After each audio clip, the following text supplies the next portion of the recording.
Hello दोस्तों। Next video में भाग हमने 16 कंप्लीट किए थे। अभी स्टार्ट करेंगे भाग 17। ये बहुत प्यारा सा टॉपिक है और छोटा सा टॉपिक है। इसको भी एक ही वीडियो में कंप्लीट कर देंगे। पहले लिख लिए हैं ये राजभाषा, यानी कि इसको कहता है ऑफिशियल लैंग्वेज। राजभाषा होता है मतलब कि जहाँ जिस राज्य जो है ना पेपर वर्क होता है दरबारी भाषा, उसे तो राजभाषा कहता है। ये भाषा होता है तीन, ये आर्टिकल 343 से लेकर 351 में हमारा। ये तो राष्ट्रभाषा, तो राष्ट्रभाषा होता है, राष्ट्र का लोकप्रिय भाषा राष्ट्रभाषा कहता है हमारा। जैसे भारत में हिंदी, ठीक है ना, अब पाकिस्तान में उर्दू। हिंदी जो है ना भारत में तो 44% लोग हिंदी बोलता है, ये 2011 के जो है ना जनगणना के अनुसार। ये होता है राजभाषा। राजभाषा स्टेट लैंग्वेज होता है, यानी कि प्रत्येक राज्य की जो है ना राजभाषा अलग अलग होता है। राज्य का लोकप्रिय भाषा को राजभाषा कहा जाता है। देखो महाराष्ट्र में बोलता है मराठी, गुजरात में गुजराती, बिहार में हिंदी, केरल में मलयालम, ये राजभाषा है राज्य का। आंध्र प्रदेश प्लस तेलंगाना में भी तेलुगु तेलुगु और ये तमिलनाडु में तमिल और कर्नाटक में कन्नड़, इसी प्रकार बोला जाता है हमारा। ये तो राजभाषा ऑफिशियल लैंग्वेज। ये इसी को बोलते हैं दरबारी भाषा या पेपर, जिसमें कागजी होता है, कामकाजी होता है, यानी जिसमें वर्क होता है, वर्क, इसी को होता है अपना ऑफिशियल लैंग्वेज। इसके बारे में बताता हूँ। एक तो एक संघ की राजभाषा जो है ना हिंदी है, और राज्य की राजभाषा जो है ना प्रत्येक राज्य की राजभाषा अलग अलग हमारा। जैसे नागालैंड का इंग्लिश हो जाएगा हमारा, उत्तराखंड को हो जाएगा संस्कृत हो जाएगा हमारा, अभी आगे होगा हमारा। और ये संघ की राजभाषा या राज्य की जो है ना बोलेगा सहायक राजभाषा। सहायक राजभाषा दोनों का इंग्लिश है। सहायक राजभाषा,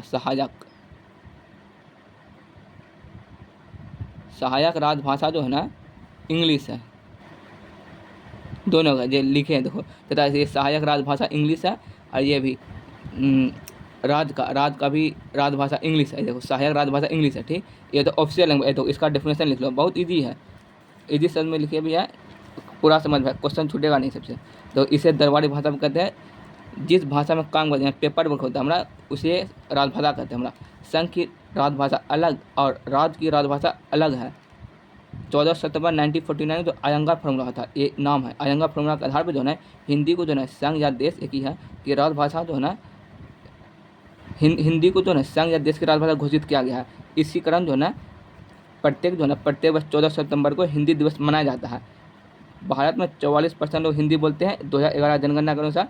ये इंपॉर्टेंट याद रख लो। हिंदी को जो संघ की राजभाषा कब घोषित किया गया, ये पूछेगा 14 सितंबर 1949, इंपॉर्टेंट है। और किस फार्मूला के आधार पर, आयंगार फार्मूला के आधार पर। और ये हिंदी दिवस कब मनाया जाता है, 14 सितंबर, प्रत्येक बात, ये इंपॉर्टेंट है। और ये संविधान जो है ना हिंदी को जो है राष्ट्रभाषा घोषित नहीं किया, याद रख लो। राजभाषा नहीं, ये राजभाषा की है। राजभाषा ऑफिशियल लैंग्वेज की है, राजभाषा नहीं। किंतु जो है ना हिंदी को जो है राजभाषा घोषित किया, ये राजभाषा ऑफिशियल लैंग्वेज घोषित किया है। लिखते जाओ, बहुत छोटा टॉपिक है, छूटेगा कुछ नहीं। इंपॉर्टेंट फैक्ट थोड़ा सा देख लो। हिंदी को जो है ना सर्वप्रथम राष्ट्रभाषा जो है ना कहा था नर्मदा जी ने, राष्ट्रभाषा कहा था। ये राजभाषा की मांग, ये राष्ट्रभाषा कहा था, ये राजभाषा संविधान में, ये राजभाषा की चर्चा, राजभाषा। और हिंदी को राजभाषा की मांग क्या था, बाल गंगाधर तिलक ने, याद रख लो, बाल गंगाधर तिलक। एक होता है बाल गंगाधर खेर होता है ना। ये प्रथम जो राजभाषा आयोग का अध्यक्ष था, ये राजभाषा आयोग का अध्यक्ष बाल गंगाधर खेर, या बोलेगा प्रथम संयुक्त संसद समिति, ये ज्वाइंट पार्लियामेंट कमेटी, या इसको कहते हैं जेपीसी कहते हैं। ये तो गोविंद बल्लभ पंत थे हमारा, इसी नेतृत्व में हुआ था प्रथम संयुक्त संसद समिति, या इसके अध्यक्ष जो भी। आर्टिकल आता स्टार्टिंग आर्टिकल 343, संघ की जो है राजभाषा हिंदी घोषित किया गया है। या राष्ट्रभाषा नहीं, राजभाषा है। ये इंपॉर्टेंट है, इंपॉर्टेंट फैक्ट है। अनुच्छेद 344, इसमें जो है राजभाषा के संबंध में आयोग, ये राजभाषा के संबंध में आयोग तथा संसद की समिति, ये ज्वाइंट पार्लियामेंट कमेटी, ये इसमें राजभाषा के संबंध में एक सुधार के लिए वो आर्टिकल आगे है। इसमें राजभाषा में सुधार के लिए जो है वो आगे आर्टिकल, इसमें राजभाषा के संबंध में, याद रखो। ये अनुच्छेद 345, राज्य की जो है ना राजभाषा के साथ, ये प्रत्येक राज्यों की राजभाषा, प्रत्येक राज्यों की राजभाषा अलग अलग होता है। जैसे मेघालय, मिजोरम, नागालैंड की राजभाषा इंग्लिश है, जम्मू कश्मीर की राजभाषा उर्दू है, ये वरीयता है, याद रख लो। और हिंदी बोला जाता है यहाँ। और उत्तराखंड का हो जाता है संस्कृत, वहाँ हिंदी बोला जाता है हमारा। उत्तराखंड का संस्कृत और हिंदी बोला जाता है, यहाँ संस्कृत बोला जाता है। संस्कृत जो है ना उत्तराखंड में बोला जाता है, याद रख लीजिए। और 9 राज्यों की राजभाषा हिंदी, और 2 केंद्रशासित प्रदेश है, यूटी केंद्रशासित प्रदेश दिल्ली और जम्मू कश्मीर, यहाँ राजभाषा हिंदी है। तो 9 राजभाषा, इसको कहते हैं हिंदी बेल्ट में आता है।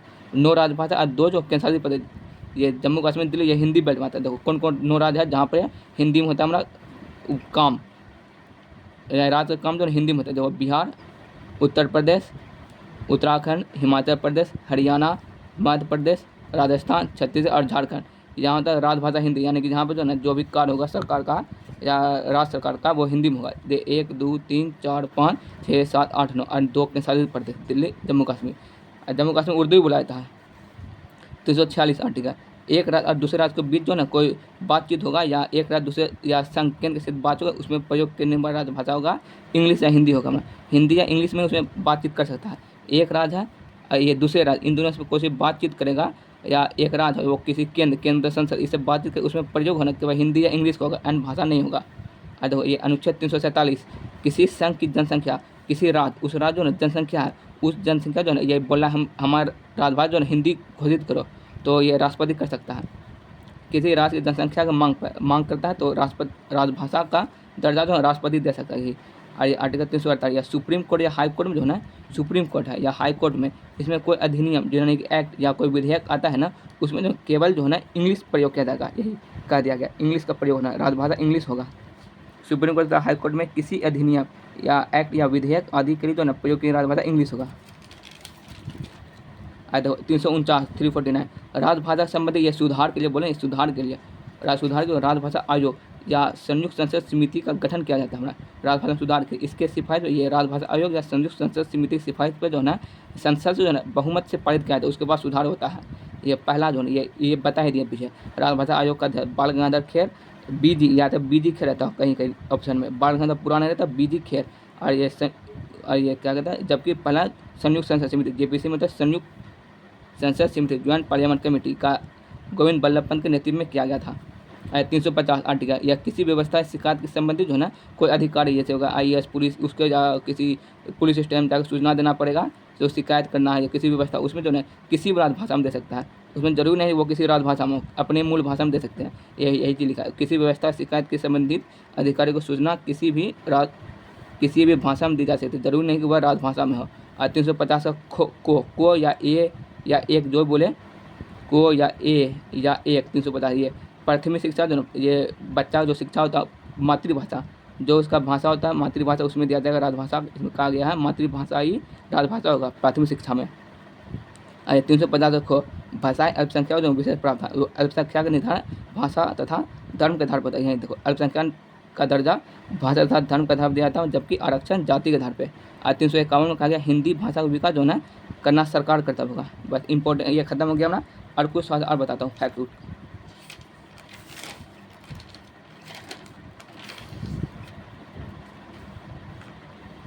लिख लो इसको।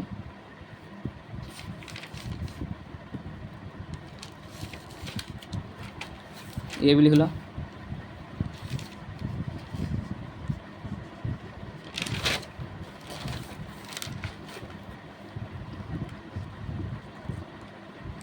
लिख लो।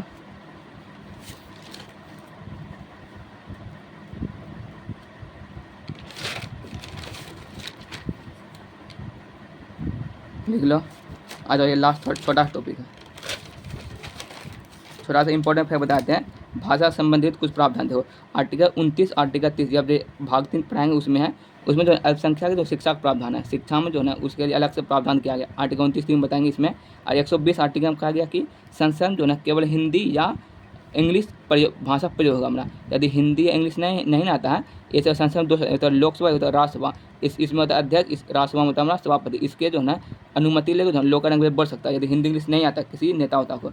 ये 210 में कहा गया उसी प्रकार विधानमंडल में प्रयोग होगा हमारा राज्य में विधानमंडल होता है, केंद्र में संसद, उसमें इंग्लिश प्रयोग है, या तो उस राज्य का राजभाषा। यदि ये दोनों कुछ नहीं आता है वह मूल भाषा बोल सकता है, लेकिन उसमें अध्यक्ष उसी प्रकार या सभापति से अनुमति लेकर के बोल सकता है। ये 8वीं अनुसूची में भाषा संबंधित है या 22 राजभाषा, वही जो बताए थे अनुसूची सब चीज़ पढ़ा दिए।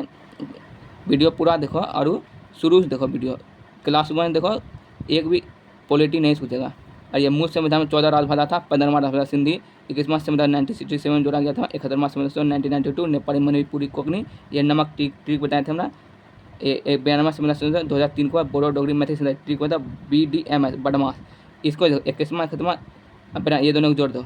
22 राजभाषा था, कश्मीरी, सिंधी, पंजाबी, हिंदी, बंगाली, असमी, उड़िया, गुजराती, मराठी, कन्नड़, तेलुगु, तमिल, मलयालम, उर्दू, संस्कृत, नेपाली, मणिपुरी कोंकणी, बोडो डोगरी मैथिली संताली।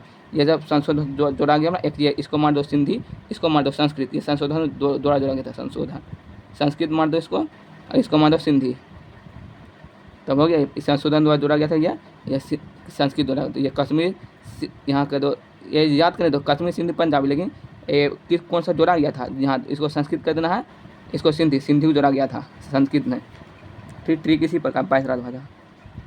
आज ये 15 से बोर्ड भाषा ना शास्त्र भाषा वही बताते हैं, या शास्त्रीय भाषा क्लासिकल लैंग्वेज जिसको मान्यता 2004 में दिया गया था ना। 15 से पूरी भाषा शास्त्रीय भाषा का था, इसका मान्यता 2004 में दिया गया था ना। इसमें पहले जो ना 6 भाषा था ना, और अब जो ना 5 को जो जोड़ गया था 3 अक्टूबर 2024 जो ना 5 शास्त्रीय भाषा को जोड़ा गया था ना, जिसे अब वर्तमान जो 11 राजभाषा, ये क्लासिकल शास्त्रीय भाषा 11 है, अब 11 क्लासिकल लैंग्वेज है, इंपॉर्टेंट है। पहले कौन था, कन्नड़ था, तेलुगु, तमिल, मलयालम, उड़िया, संस्कृत था ना। लेकिन 5 को जो जोड़ा गया 3 अक्टूबर 2024 को, पाली, प्राकृत, मराठी, असमिया, बंगाली। और देखो ये कन्नड़, तेलुगु, मलयालम, इसको जो संयुक्त इन तीनों भाषा को जो कहता है द्रविड़ भाषा या द्रविड़ भाषा। और पाकिस्तान और बलूचिस्तान में बड़ी भाषा जो है ना, ये द्रविड़ भाषा जुड़ा मेल खाता है। ये दक्षिण भारत भाषा, या इसको कहता है दक्षिण भारत भाषा, दक्षिण भारत का भाषा। ये दक्षिण भारत बना देता हूँ, ये यही द्रविड़ भाषा, ये द्रविड़ भाषा। ज्योग्राफी पढ़ो, ज्योग्राफी भी पूरा पढ़ाएं। बस ये भाग 17 हो गया ख़त्म, और ये भाग 18 स्टार्ट करेंगे। और आपातकाल इमरजेंसी ये बहुत अच्छा से पढ़ाएंगे 352 से 360 तक। और देखो ये भाग 1 कंप्लीट हो गया हमारा, 16 हो गया हमारा, 17 हो गया हमारा, 18 ख़त्म करेंगे, 19 ख़त्म करेंगे, उसके बाद 20 भी हो गया हमारा, 21 हो गया, 22 हो गया, और बाकी बहुत बचा है 2, 3, 4 वो भी कर देंगे। पूरा वीडियो में ऐसा कोई पढ़ाया गया नहीं, यूट्यूब पे देख लेना, विश्वास ना हो तो। ये पेड में जो पढ़ाता है ना उससे अच्छा ही कंटेंट मिल रहा है। लाइक करो, सब्सक्राइब करो, बने रहो, बहुत जल्दी ख़त्म कर देंगे। इतना जल्दी कोई ख़त्म किया भी ना होगा, यूट्यूब पे देख लो, 10-10 मिनट में पूरा एक भाग ख़त्म कर रहे हैं। लाइक करो, सब्सक्राइब करो, बने रहना। अपने बारे कमेंट के माध्यम बताओ किसी तैयारी करता हो, कहाँ से हो, सब चीज़ बताना। अगला टॉपिक क्या पढ़ना चाहते हो, बायोलॉजी, फिजिक्स या ठीक है। ज्योग्राफी भी आधा एक चैप्टर ख़त्म किए थे, लेकिन बहुत चीज़ ख़त्म कर दिए थे, उसको भी देखो वीडियो। एक बार समझ नहीं आता दोबारा पढ़ो, और कैसा लगता है वीडियो उसे कमेंट माध्यम से बताओ, ठीक है।